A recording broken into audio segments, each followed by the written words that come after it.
বিসমিল্লাহির রহমানির রহিম। সবাই আন্দোলনের মাধ্যমে দাবি দাওয়া পূরণ করতে চায়।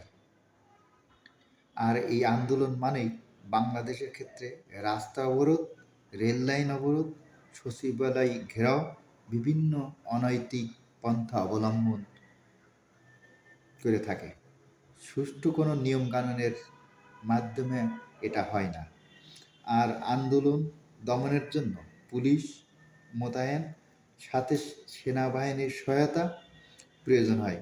ফলে অনেক সময় আহত ও নিহত মতো অনাকাঙ্ক্ষিত ঘটনা ঘটতে দেখা যায়।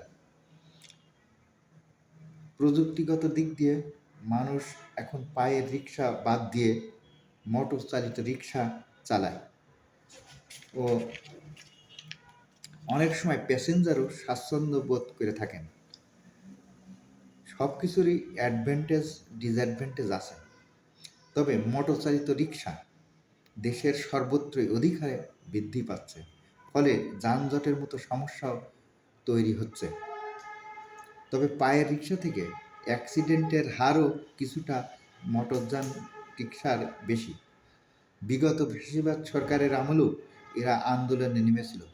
তখন স্বয়ং প্রধানমন্ত্রী শেখ হাসিনাও তাদের চালানোর অনুমতি মৌখিকভাবে দিয়েছিলেন। তবে যানজট নিয়ন্ত্রণ ও তার সাথে তাদের কর্মসংস্থানের দিকেও নজর রাখতে হবে। তবে যানজটের দিকে খেয়াল রেখে দিনের বেলায় মেন রোডে না চালানো ও রাত 11টা-12টার পর চালানোর অনুমতি দেওয়া, সব অনুমতি দিলেই সবগুলি হয়তোবা রক্ষা পাবে। পায়ে চালানো রিক্সা একসময় যুগের প্রয়োজনে উঠে যাবে ও জাদুঘরে স্থান পাবে। তবে আমি মনে করি পায়ের রিক্সা চালকের কষ্ট অনেক বেশি, এটা একটা অমানবিক মনে হয়। সেই সাথে সীমিতভাবে অটোরিকশা অনুমোদন, গতি নিয়ন্ত্রণ সেদিকে খেয়াল রেখে এদের চালানোর অনুমতি দেওয়াই বাঞ্ছনীয়। মাঝে মাঝে মনে হয় বাংলাদেশে কোনো কিছুতেই নিয়ন্ত্রণ নাই, কোনো নিয়মকানুন নাই, আর থাকলেও কার্যকারী হয় না।